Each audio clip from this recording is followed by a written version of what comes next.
Good morning everyone. शुभ प्रभात मेरे प्यारे बच्चों। आज हम स्टैंडर्ड 7 लेसन नंबर 3 शिष्टाचार इस लेसन का पार्ट दूसरा हम देखेंगे।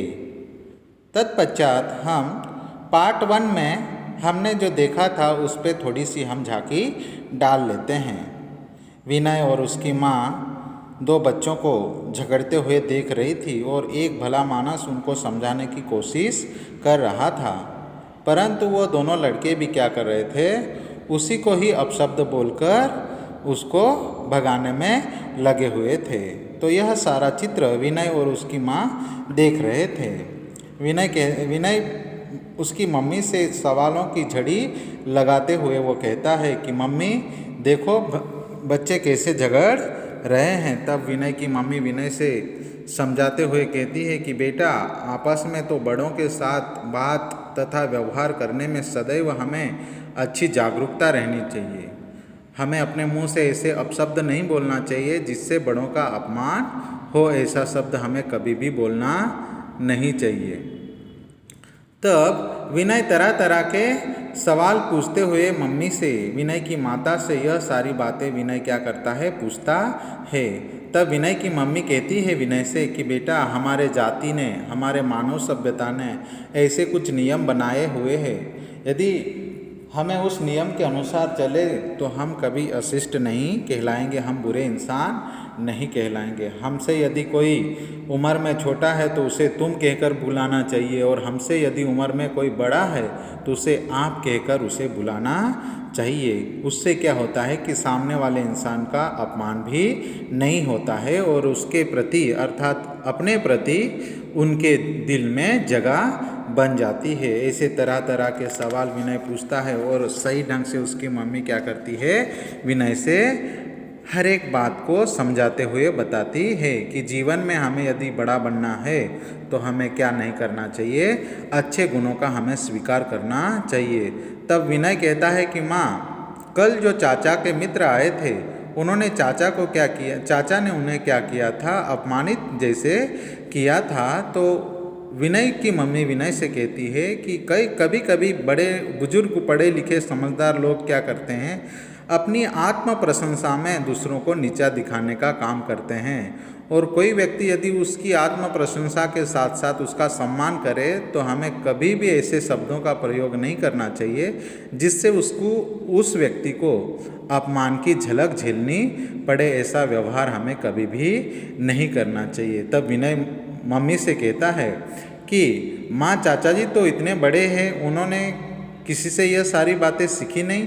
तब विनय की मम्मी समझाते हुए कहती कि मैंने आपको शुरू में ही कहा कि बड़े व्यक्ति जो होते हैं अपने गुरुओं से ज्ञान अर्जित करते हैं, अपने टीचरों से ज्ञान अर्जित करते हैं, अपने माता पिताओं से ज्ञान अर्जित करते हैं, पढ़ लिख कर ज्ञान अर्जित करते हैं, परंतु कभी कभी अपनी आत्म प्रशंसा में वो कभी कभी अशिष्ट व्यवहार कर देते हैं जिससे दूसरे का क्या होता है, अपमान होता है।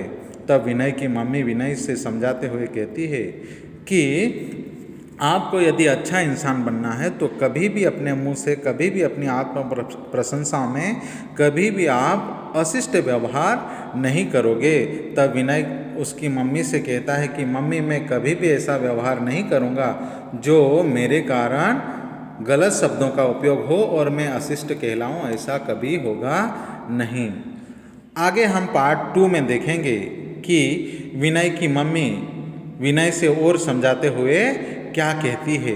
विनय की मम्मी विनय से कहती है कि बेटा जब तक बहुत ही आवश्यक न हो किसी जाति धर्म पेशा आदि नहीं पूछना चाहिए। और यदि आपको खूब तरक्की करना है बेटा तो मेरी कुछ बातें आपको याद रखना बहुत ज़रूरी है। इसके लिए मेरे प्यारे बच्चों हमें भी कभी भी बहुत उन्नति करना हो तो हमें किसी जाति के बारे में हस्तक्षेप नहीं करना चाहिए, किसी मजहब के बारे में हमें कभी भी हस्तक्षेप नहीं करना चाहिए, या कोई नौकरी पेशे में है तो उसको हमें कभी भी कुछ भी अनबन ऐसे सवाल पूछना नहीं चाहिए। जब किसी से कोई प्रश्न पूछो तो प्रश्नों की झड़ी लगाना ठीक नहीं है। और सबसे पहले हमें ये बात ध्यान में रखना चाहिए मेरे प्यारे बच्चों कि जब भी हम किसी को सवाल पूछेंगे तो हमें सवालों की झड़ी नहीं लगाना चाहिए। जबकि किसी से कुछ मांगो तो कृपया शब्द का उपयोग करो। जब भी हमें किसी वस्तु की ज़रूरत है मेरे प्यारे बच्चों तो हमें क्या करना चाहिए, कृपया यह शब्द का हमें प्रयोग करके उसकी वस्तु लेनी चाहिए। यदि वो वस्तु वाला इंसान हमें देने की कोशिश कर रहा है या देना चाहता है तो लेना चाहिए, अपितु उसे ज़बरदस्ती हमें लेना नहीं चाहिए। अथवा काम कराओ, जब भी हम किसी से कोई काम करवा रहे हैं तो उसका हमें सदैव शुक्रगुजार रहना चाहिए और उसका हमें धन्यवाद मानना चाहिए। उससे हमें धन्यवाद अवश्य करना चाहिए। उससे सामने वाले के मन में हमारे प्रति अपार श्रद्धा जग जाती है और वह हमारा क्या करता है, और भी अधिक आदर करने लगता है। यदि क्रोध न रुक सके तो हमें क्या करना चाहिए। विनय की मम्मी कहती है कि यदि क्रोध हमसे रुक नहीं रहा है बेटा तो हमें क्या करना चाहिए, मौन धारण कर लेना चाहिए, चुपचाप शांत बैठे रहना चाहिए। इससे क्या होता है कि हमारा जो क्रोध है अवश्य रोक जाता है और हमारे हमसे जो गलत काम होने वाला होता है वो काम हमसे नहीं होता है। इसके लिए हमें क्रोध रोकना बहुत ज़रूरी होता है। तब विनय अपनी मम्मी से फिर सवाल पूछता है, माँ मेरा मित्र संजीव है ना, वह इतना रुक रुक कर बातें करता है कि मन उचट जाता है, क्यों इस तरह बात करना ठीक होता है। तब विनय की मम्मी विनय से समझाते हुए कहती है कि नहीं बेटा, यह ढंग ठीक तो नहीं है, और हाँ इस बात का भी ध्यान रखना चाहिए कि बोलने वाला बहुत देर तक अपनी ही बात न सुनाता रहे। जो भी व्यक्ति आपके साथ बात कर रहा है, समवयस्क हो या आपसे उम्र में बड़ा हो, यदि वो अपनी ही बात रखता हो, सुनाने की कोशिश कर रहा हो तो क्या करना चाहिए, हमें ऐसा नहीं करना चाहिए, उसे सुनते रहना नहीं चाहिए, जिससे दूसरों को बोलने का मौका ही ना मिले और वे ऊब जाए और हमारी बातों से कोई दूसरा कंटाल जाए, ऊब जाए, ऐसा हमें कतई करना नहीं चाहिए। अरे हाँ, एक बात और जो तुम्हारे लिए विशेष महत्वपूर्ण है वह तो मैं बताना ही भूल गई। और विनय की मम्मी विनय से कहती है कि बेटा और एक बात है जो मैं आपको बताना ही भूल गई और वह विशेष बात है, बहुत महत्वपूर्ण बात है। विनय कहता है कौन सी बात है माँ।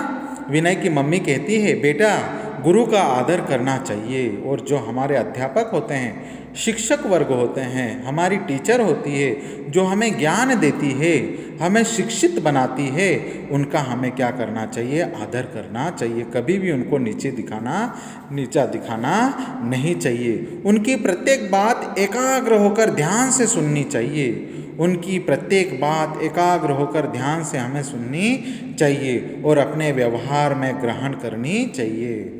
और सदैव हमें अपने व्यवहार में उनकी बताई हुई अच्छी बातों का हमें ग्रहण करना चाहिए ताकि हम एक अच्छे नागरिक बन सके। यूँ तो छोड़ो, हम एक अच्छे इंसान बन सके। गुरुओं की निंदा कभी नहीं करनी चाहिए और हमारे जो गुरु होते हैं उनकी हमें निंदा कभी भी नहीं करनी चाहिए। विनय कहता है हाँ माँ, नहीं तो हम अच्छी बातें कैसे सीखेंगे। और विनय बच्चा बड़ा समझदार होता है, वो अपनी माँ से कहता है कि जी माँ, यदि ऐसा होगा तो हम अच्छी बातें भला कैसे सीख सकेंगे।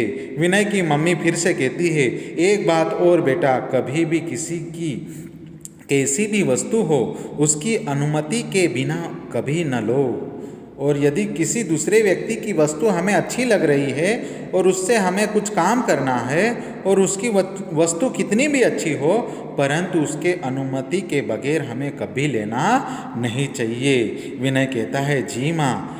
विनय की मम्मी फिर से कहती है अब मैं तुम्हें एक अच्छे नागरिक के व्यवहार के बारे में बताती हूँ। और मेरे प्यारे बच्चे, मैं आपको एक अच्छा नागरिक कैसे बन सकते हो आप, उसके बारे में बताना चाहती हूँ। अपने देश को सदा ऊंचा उठाने का प्रयत्न करना चाहिए और हमसे ऐसा कोई कृत्य नहीं होना चाहिए जिस कारण हमारे देश के ऊपर या जिस कारण हमारे देश को एक कलंकित होना पड़े, ऐसा कार्य हमें कभी भी करना नहीं चाहिए। सदैव हमारे देश का मान बढ़ा रहे, सम्मान बढ़ा रहे, ऐसा ही कार्य हमें करना चाहिए और इसमें हमें सदैव प्रयत्नशील रहना चाहिए। उसके लिए कुछ छोटी छोटी बातों पर ध्यान देना परम आवश्यक है और उसके लिए हमें छोटी छोटी कुछ बातों पर ध्यान देना परम आवश्यक है। विनय कहता है वह क्या है माँ? फिर से सवाल कहता है और विनय की मम्मी आदरपूर्वक विनय से सवाल का जवाब देती है, अपने देश की कभी निंदा न करो। और जिस देश में मेरे प्यारे बच्चों हम रहते हैं, फिर वो हिंदू हो, फिर वो मुस्लिम भाई हो, फिर वो ईसाई भाई हो, फिर वो क्रिश्चियन भाई हो, किसी भी मज़हब से वास्ता रखने वाला कोई भी बंदा हो, हमारे देश को हमें कभी भी नीचा या हमारे देश को कभी भी हमें क्या करना चाहिए? निंदा नहीं करनी चाहिए। हमसे कभी ऐसा काम नहीं होना चाहिए जिससे हमारे देश को क्या हो? नीचा देखना पड़े। ऐसा हमें कभी भी करना नहीं चाहिए। घर का कूड़ा सड़क पर फेंक कर उन्हें गंदा मत करो और कभी भी हमें साफ सफाई रखते वक्त हमारे घर से निकलने वाला कूड़ा करकट जो है कभी भी हमें रोड पर नहीं फेंकना चाहिए। यथार्थ रूप में हमें नरेंद्र मोदी जी साहब का हमें क्या करना चाहिए? साथ चलना चाहिए और ग्राम स्वच्छता अभियान या स्वच्छ भारत अभियान में उनके कदम पर कदम रख के हमें चलना चाहिए। जगह जगह थूको मत और कभी भी मन में थूकने की इच्छा प्रकट हो तो हमें कभी भी किसी भी जगह पर मेरे प्यारे बच्चों थूकना नहीं चाहिए। किसी वस्तु को अनावश्यक तोड़ना फोड़ना नहीं चाहिए और सरकारी मालमत्ता या सरकारी संपत्ति कहीं पर हो तो हमें अनावश्यक उसको तोड़ना फोड़ना नहीं चाहिए। यह सब बातें हैं तो छोटी छोटी, किंतु इन्हें ध्यान में रखने से मनुष्य शिष्ट कहलाता है।